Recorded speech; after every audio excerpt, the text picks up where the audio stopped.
Imagine yourself as a kid. You're probably thinking about a time that you view as much simpler. You're either at school, at a sports practice, or going to your friend's house. We often look back at these moments in our lives as times that we wish we could relive.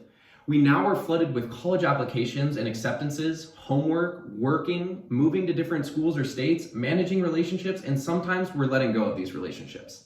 This time in our lives presents a lot of change for us as community college students. We have been in our similar friend group since we were kids, probably, with 2 parents, siblings, and pets, but we will eventually move on and move out, which inevitably is the loss of a loved one. The first story that I'm going to talk about is the loss of my dad. On July 4th, 2007, my family and I woke up in the morning to my dad not being there. Now, we were having a barbecue with our family, our relatives, our cousins and stuff. They were going to come over later in the day, and when they came over, I didn't know at the time that there was something wrong. My brothers didn't know, and my little cousins also didn't know, but the parents did. My mom did, my uncles and my aunts did, and this is because my dad at the time was suffering from depression. This was something that my parents didn't want to make apparent to me because they thought that it was something they could get under control. They thought that it was something that was, not going to be a big deal in the long run.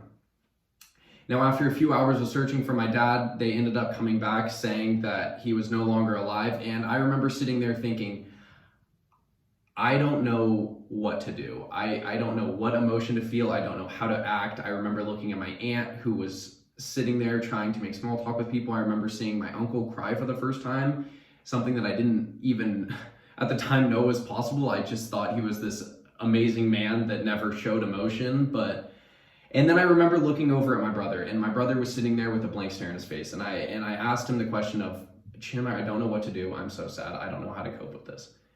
And he looked at me and he said, just do what I do, and that's not think about it. And so I sat there for a little bit trying to get my mind off of it, but then I realized I think about it. I think about it all the time. I can't let myself not stop thinking about it. So I asked my mom, I talked to her and stuff, and she told me some wise advice where she said that everyone deals with the loss of a loved one differently.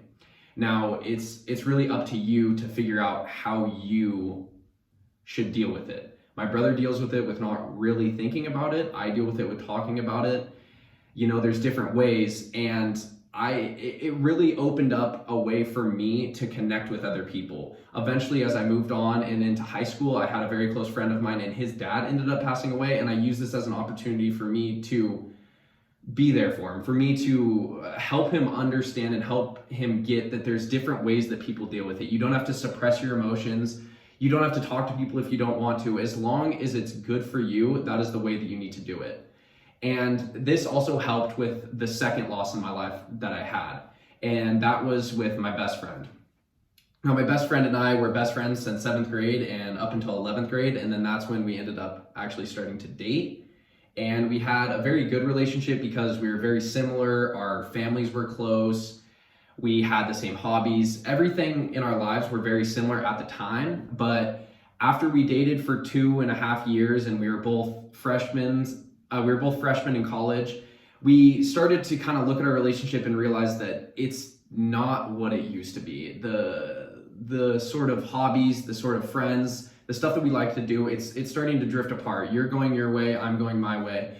And how do you deal with it? How do you get over it? So I had a difficult time with this because it was something that is someone that you imagine. You're just like, oh, there's no way that there's going to be an end to this relationship. I don't really see why. We have so much in common. But we sat back and we looked and we just came to the conclusion that this was a relationship that was good for the time being. It was, we learned a lot. We had great time together. We met some great friends. We did so much stuff together that are great memories. But at the same time, we just have to look back at those, not look at the bad, not look at the ways that we've changed, just accepting that we have both gone different ways.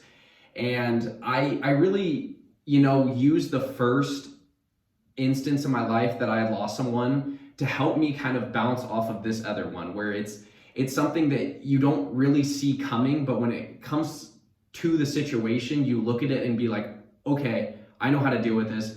I know what I'm going to do. I know if I'm going to talk to people. I know if I'm just going to go my separate way and just never talk to this person again. It's completely fine. So with me dealing with the loss of a loved one with my father and my girlfriend, we all have some sort of similarity with that. We have all had friends that we thought would be there forever. One day you realize that they aren't there in your life.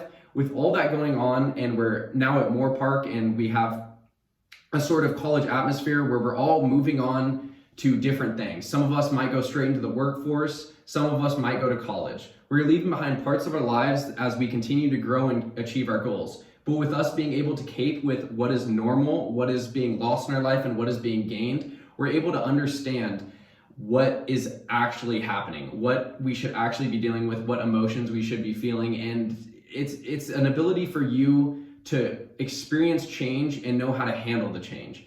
And that is how you deal with emotion.